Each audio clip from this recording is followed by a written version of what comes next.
YouTuber ஒருத்தர் 20 கேஜியில் 20 letters cake வந்து stun Venky YouTuber பர்த்டேக்காக நம்மக்கிட்ட ஆர்டர் ப்ளேஸ் பண்ணியிருந்தாங்க. ஒவ்வொரு லெட்டருமே 1 கேஜியில் வேணுன்ற மாதிரி சாக்லேட் ட்ரஃபிள் ஃப்ளேவரில் கேட்டிருந்தாங்க. செவ்வாய்க்கிழமை ஆர்டர் ப்ளேஸ் பண்ணிவிட்டு வியாழக்கிழமை போலேயே வேணும்னு சொல்லியிருந்தாங்க. நான் இந்த 1.5 கிலோ ஸ்பாஞ்சை வந்து 2ஆக பிரிச்சுட்டேன். இதில் வந்து ஒரு சைடு ஒரு லெட்டரும் இன்னொரு சைடு இன்னொரு லெட்டரும் அந்த மாதிரி கட் பண்ணி எடுக்கலான்னு பிளான் பண்ணியிருந்தேன். இந்த பேலன்ஸ் வேறு கேக் இருக்கு இல்லையா, இதெல்லாம் போக அந்த ஒவ்வொரு லெட்டரும் வந்துட்டு பார்த்திங்கன்னா ஸ்பாஞ்சேனும் 600லேருந்து 650 கிராம் அந்த மாதிரி இருந்துச்சு. இந்த பெரிய பெரிய லெட்டர்ஸ் எல்லாமேனும் இந்த குட்டி குட்டி லெட்டர்ஸ் ஐடி இந்த மாதிரி வருதில்ல இந்த நேமில், அதை எல்லாத்தையுமே இந்த கட் பீஸ் கேக் இருக்கு இல்லையா, இதை மேனேஜ் பண்ணி வந்து செஞ்சுக்க போகிறேன். நிறைய வேஸ்டேஜ் ஆகாத மாதிரியே பிளான் பண்ணி கட் பண்ணி எடுத்துட்டேன். இப்போது வந்துட்டு பெரிய லெட்டர்ஸ் எல்லாமே கட் பண்ணி முடிச்சிட்டேன். இப்போது இந்த கட் பீஸ் கேக்கெல்லாம் வச்சுட்டு டிஐ இதெல்லாம் வந்து அரேஞ்ச் பண்ணி வச்சுட்டேன். இப்போ இருக்கிறதுலே பெரிய லெட்டர் என்னென்னு பார்த்தீங்கன்னா இந்த ஜி தாங்க. இதுக்கு வந்து என்ன பண்ணேன்னா அந்த 1.5 கிலோ ரெக்டாங்கிள் இருக்கு இல்லையா, அதில் முக்கால்வாசி ஸ்பேஸ் வந்து தேவைப்பட்டுச்சு. இந்த ஜி கட் பண்ணுறதுக்கு 2 ஜி வந்து தேவைப்பட்டுச்சு. ஜியோட வெயிட் மட்டும் பார்த்திங்கன்னா பேசிக் ஸ்பாஞ்சே 900 கிராம் இருந்துச்சுங்க. இப்போ 1 கேஜி பர்த்டே கேக் மேக் பண்ண போகிறோன்னா ஸ்பாஞ்சோட வெயிட் வந்து 500லேருந்து 550 கிராம் இருந்தால் போதும் இல்லையா. ஆனால் இந்த ஜியோட வெயிட் பார்த்திங்கன்னா 900 கிராம் இருந்துச்சு. அப்புறம் அந்த பேலன்ஸ் இந்த கால்வாசி போர்ஷனில் குட்டி ஐடி எல்லாம் கட் பண்ணி எடுத்துட்டேன். டோட்டலாக 20 லெட்டர்ஸே கட் பண்ணதுக்கப்புறமா இப்படி தான் இருந்துச்சு. ஒரு கிளிக் வந்து எடுத்து வச்சுக்கிட்டேன். இப்போ இந்த கட் பீஸில் அரேஞ்ச் பண்ண அந்த கேக் எல்லாமே க்ரீம் சுகர் சிரப் அப்ளை பண்ணும்போது நமக்கு கட் பீஸ் கேக்குன்ற அளவுக்கு தெரியாத அளவுக்கு சூப்பராக லெட்டராக மாற்றிடலாம்.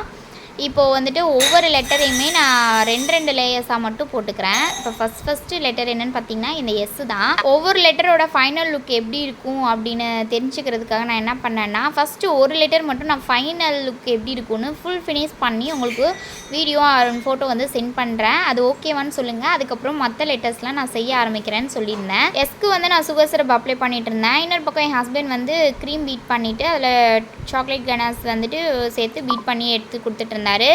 அவருக்கு ஏற்கனவே தலைவலிங்க, அது கூட எனக்கு ரொம்பவே ஹெல்ப் பண்ணிகிட்டு இருந்தார். நான் வந்துட்டு சுகர் சிரப் அப்ளை பண்ண அந்த எஸ்ஸில் க்ரீமும் சாக்லேட் ரஃபில் வந்து ஃபில்லிங்காக கொடுத்து ஃபைனல் கோட்டிங்க்கு வந்து இந்த மாதிரி கொடுத்துட்டேங்க. டேரெக்டாக நான் க்ரம் கோட்லாம் பண்ணல, டேரெக்டாக ஃபைனல் கோட் பண்ணி எடுத்துட்டேன் எல்லா லெட்டர்ஸ்க்குமேனும். இப்போ மேலே சாக்லேட்டும் சைடில் கொஞ்சம் ட்ரிப்பிங்ஸ் மாதிரியும் கேட்டிருந்தாங்க. இது பண்ணி அவங்களுக்கு வீடியோஸ் ஃபோட்டோஸ் சென்ட் பண்ணதுக்கப்புறம் அவங்க ஓகே சொன்னதுக்கப்புறம் தான் நெக்ஸ்ட் லெட்டர்ஸ்லாம் வந்துட்டு நான் வந்துட்டு ஸ்டார்ட் பண்ணேன். இப்போ உள்ள ஃபில்லிங்ஸ் எல்லாம் கொடுத்துட்டு ஒவ்வொரு லெட்டர்ஸையுமே நான் க்ரம் கோட் பண்ணாமல் டேரெக்டாக ஃபைனல் கோட்டிங்கை பண்ணி எடுத்துட்டேன். ஏன்னா டைம் இல்லைங்க. ஏன்னா 1.5 நாளில் இந்த 20 கிலோ கேக்கையும் முடிக்கணுன்ற மாதிரி தான் இருந்துச்சு டைம். மெயின் கோட்டிங் கொடுத்துட்டு கொஞ்சம் நேரம் ஃப்ரிட்ஜில் செட் பண்ண விட்டுட்டு அதுக்கப்புறமா சாக்லேட் கனாஸ் அப்ளை பண்ணிவிட்டு ட்ரிப்பிங்ஸ் கொடுத்து எடுத்துட்டேங்க. இதுக்கப்புறம் ஒவ்வொரு லெட்டருமே என்ன வெயிட் வருன்றதையும் வெயிட் பார்த்து நோட் பண்ணி வச்சுட்டு ஃப்ரிட்ஜில் செட் பண்ண வச்சுட்டேன்.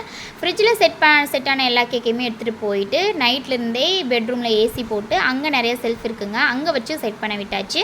ஏன்னா ஃப்ரிட்ஜுக்குள்ளே 8 கேக் கிட்ட தான் வைக்க முடிஞ்சிச்சு. என் பிரதர் வந்து பாக்ஸ் எல்லாம் பேக் பண்ணி ரெடியாக வச்சுட்டாரு. கஸ்டமர் கேக்கை பிக்கப் பண்ண வந்துட்டு இருக்க நேரத்தில் ஒவ்வொரு கேக்கையுமே ஒவ்வொரு பாக்ஸில் போட்டு அது என்ன லெட்டருன்றதையும் அதோட பாக்ஸில் மென்ஷன் பண்ணி கொடுத்துட்டோம். ஏன்னா அங்கே போய் அரேஞ்ச் பண்ணுறதுக்கு ஈஸியாக இருக்கும்ல, அதனால். இதுக்கப்புறமா அவங்க வந்ததுக்கப்புறமா ஹாலுக்கு எடுத்துகிட்டு போயிட்டு அரேஞ்ச் பண்ணி ஃபோட்டோஸ் வீடியோஸ்லாம் எடுத்து வச்சிட்டோம். அவங்க வந்து இதை மறைமலைநகர் டு அண்ணா நகர் எடுத்துகிட்டு போகிறதுக்காக ஓலா டாக்ஸி தான் புக் பண்ணியிருந்தாங்க. டாக்ஸிலையும் ஏசி இருக்குன்றதுனால நம்மளும் நல்லாவே ஏசியில் வச்சு செட் பண்ணியும் கொடுத்துட்டோன்றதுனால கேக் ரொம்பவே சேஃபாக போய் அங்கே ரீச் ஆயிடுச்சுங்க. இந்த கேக் எல்லாமே ஐகில்லர் அஃபிஷியல்ன்ற யூடியூபர் ஸ்டன் வெங்கி யூடியூபர் பர்த்டேக்கு சர்ப்ரைஸ் பண்ணுறதுக்காக நம்மக்கிட்ட ஆர்டர் பண்ணியிருந்தாரு. நமக்கு பாய் சொல்லிவிட்டு கேக்கை பிக்கப் பண்ணிட்டு போய் அங்கே சூப்பராக சர்ப்ரைஸ் பண்ணிட்டாரு. இந்த மாதிரி தான் இந்த கேக்கை 2 டேஸ் வந்து தூக்கம் கூட பார்க்காம சக்ஸஸ்ஃபுல்லாக முடிச்சு கொடுத்துட்டோம்.